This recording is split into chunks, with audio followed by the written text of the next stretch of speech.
Hi guys, and welcome to my diary. Let's see what I've been up to this week. So I managed to do my 21 kilometers for 21 days. I finished, I've done it, so I can tick that off the bucket list. It was a mission and a half, but it gave me something to do and sort of like at least a bit of a goal during lockdown. Now I don't know what I'm going to do for the next 14 days. That should be interesting because I don't know if I really want to carry on running 21 kilometers. The funny thing is I've had the most mileage ever being in lockdown. So that's kind of strange, and I'm done with it. I did my 21 days of fitness challenge and put out a fitness video every single day for 21 days, and that was a lot of work. It really was. So I'm gonna keep doing my fitness videos, but like my usual fitness Fridays. So now I don't really know what I'm going to do with myself. I did scrapbook today. I think I'm going to get up to date with my scrapbooking because I am so far behind. I know it is such a dorky thing to admit to, but I love scrapbooking, I really do. And I am now busy with my trip to the Maldives, and my trip to the Maldives was almost 5 years ago. I cannot believe I'm saying that. It was almost 5 years ago. Okay, that's crazy. It feels like just yesterday. But so that just shows you how far behind I am. I haven't got bored enough yet to start cleaning. I don't think I'll get bored enough to start cleaning. So So I'm one of those people that always want what you can't have. I've been like that my whole life, and I think that's why I can't go on a diet or something, because as soon as I can't have something, then I really want it. And that's kind of what's happened now. So now you can't go out, so I really want to go out. Like, I'm very much a homebody, but now that I can't go out, I really want to be out. And then I don't eat a lot of junk food, I eat a lot of junk food, I eat a lot of sugar and all that type of stuff, but I don't eat a lot of takeaways. And now that I can't get a takeaway, all I want is a flippin' takeaway.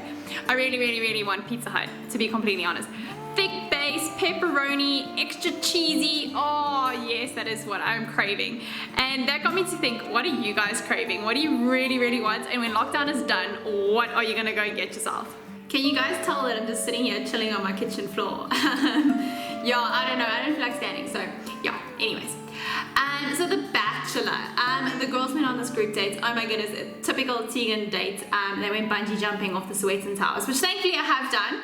I must be honest, I'm not the biggest fan of, but no, that's a lie. I love bungee jumping, but I prefer the swing. And that's when you harnessed here and you jump from here. Because when you bungee jump with your feet, all the blood rushes to your head and I get such a headache. But I would have loved to have gone, and when all the girls don't want to jump, I would have been like, you know what, I'll go, let me go for you. So yeah, that sort of dates would be for me. Most people hate it. I have no fear with heights whatsoever. I'm that person that'll swing the bridge, and I'm the person who'll go like right to the edge to take a photo and stuff. It drives my dad up the wall because I think he pretends he's not, but he is a little bit afraid of heights, I think. I mean, he'll still bungee jump and he'll still like probably go skydiving, not out of choice, but just to do it. But he hates it when I do stuff like that. So does my brother, actually. But my brother would go skydiving for me. He still owes me skydiving for my 21st birthday. That's like 10 years ago. So I'm still waiting for that. But Jess R didn't jump. She said she has a problem with her back and she can't jump. And I was like, oh no, that sucks. And it's actually something I've never really thought of, because like I've been complaining about my back's not the greatest. But yet I still bungee jump and stuff. I don't know. I won't let much stop me, to be fair. So yeah, there wasn't much sort of drama or anything on the date. They just went bungee jumping, which I thought was flippin' awesome. So I really need a guy that is gonna be extremely adventurous and pretty much a daredevil. Like, I don't know, maybe one of those guys that sort of, I don't know, what do you call it when they jump off the mountain and they wear those suits and they glide? Maybe I should date a guy like that or something. That goes like proper extreme. I'd probably give my dad grey hair, but that's okay too.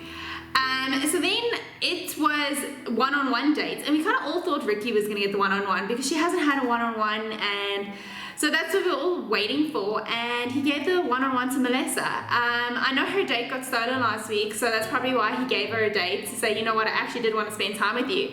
But I think Ricky was bitterly disappointed. But Melissa was very happy, and they had a cooking date. She went and they cooked together. It was really cute. But one thing is, he's like a health nut, and I don't know what I'd do. Who would eat all my baking? I love to bake, so, and I'll be like, listen, I'm really fussy. I'll do all the cooking, you can stand in, you can do all the difficult work, and I'll decide what we're gonna eat, because there she is, sort of like, you know, what do you call that? Grinding, whatever thing, of the nuts, and I'm like, oh, I don't eat nuts, I don't eat kale, they had salmon, I do eat salmon, but pretty much the rest of the meal, I was like, nope, wouldn't eat any of that stuff. So that probably wouldn't have gone down all that well, but at least he would have got to know how fussy I really am. But yeah, they had a lovely date, and she got a rose, so she was the only girl going into the rose ceremony with a rose. And yeah, so the rose ceremony time, and he spoke to all the girls, and they have like a make-out room where it seems like everybody makes out in this room. I promise you, if I went into the make-out room, I'd be like, nope, I'm sorry, we're not making out where you make out with everybody else. We've got to go to another room. You can make out with me there. But yeah, so that's kind of funny. So Ricky kind of said to him, listen, I'm tired of waiting. I've been waiting and waiting, and she had been waiting and waiting and waiting. So you kind of need to make a decision. I'm not going to wait around forever. And she went home. I think he was kind of like, well, she doesn't want to wait anymore, and she's a strong personality. Well, not strong personality, that's not really the right way to put it, but she's a strong woman. Yeah, so he sent her home. Yeah, I think she was okay with it. I think she was kind of like, you know what, either you step up or let me go, and he let her go. As for the fashion of the rose ceremony, who was my favorite? Let me just think back quickly. Oh yes, now I remember. Bridget. I absolutely loved her dress, and I think she looked stunning in it. She wore like this striking blue dress with, I'm not sure what the pattern was on it. I don't know if it was flowers or fruits, but she looked gorgeous. It just really, really suited her, and I thought she looked the best last night. So Comrades has officially been postponed. I'm so glad they haven't cancelled it. At least it's just postponed. So there is like an outside chance that maybe later on in the year it'll actually happen. Hopefully, you know, we get all of this under control and we can go back to somewhat of a normal life. But I do realize that races like that, or any races in general, will be sort of the last things that we start doing again, because it is, I mean, it's like 27,000 people on top of each other. So I don't know, I really hope it does happen. But obviously health and safety comes first, and hopefully, you know, in a few months' time we'll be back to normal, but who knows. Yeah, just fingers crossed. So I'm getting into these terrible habits of spending way too much time on social media, and then I pace up and down, and I've done this for years. My brother will attest to it. I pace up and down in front of the TV. It used to be just to get steps in. Now it's like a form of exercise. And I sit there and I watch TV, and I am on my social media whilst I do it. And I spend at least 2 hours a day doing this.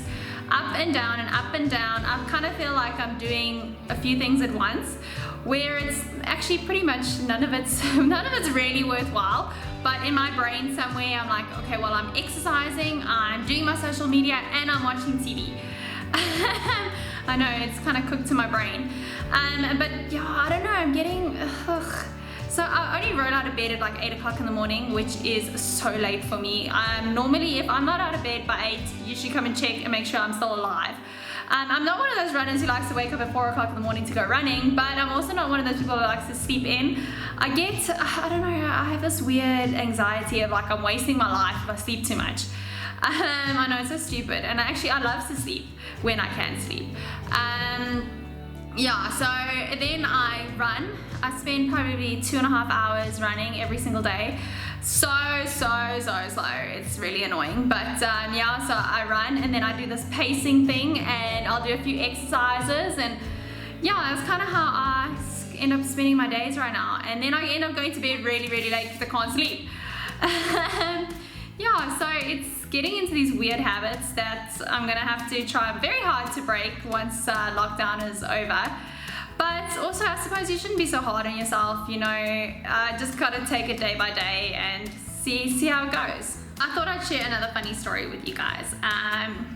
So I have a thing against oranges. Yes, oranges, the fruit. I absolutely hate orange. I have actually never ever put a piece of orange in my mouth. I can't even handle the smell. If someone has the smell on their hands, they have to go wash their hands. I don't want them anywhere near me. I will not allow oranges in my house. I absolutely hate it. It like, and I mean, even like the texture of it creeps me out. I don't know where it comes from or anything. Like, I'll drink orange juice, but orange juice without the pulp. Anything with pulp, yes, I'm such a fussy clown. But anything with pulp or anything like that, I'm just like, whoa, no thank you, it has to be smooth. So I'll drink like Oros. I know that's not really orange juice, but I'll drink that sort of flavor. Just, it cannot smell like real orange. Like when someone peels an orange, oh, yeah, no. I don't know where it comes from, but I thought I'd just share that with you guys because I'm just full of random information at the moment. Thanks so much for joining me, and I'll see you next week.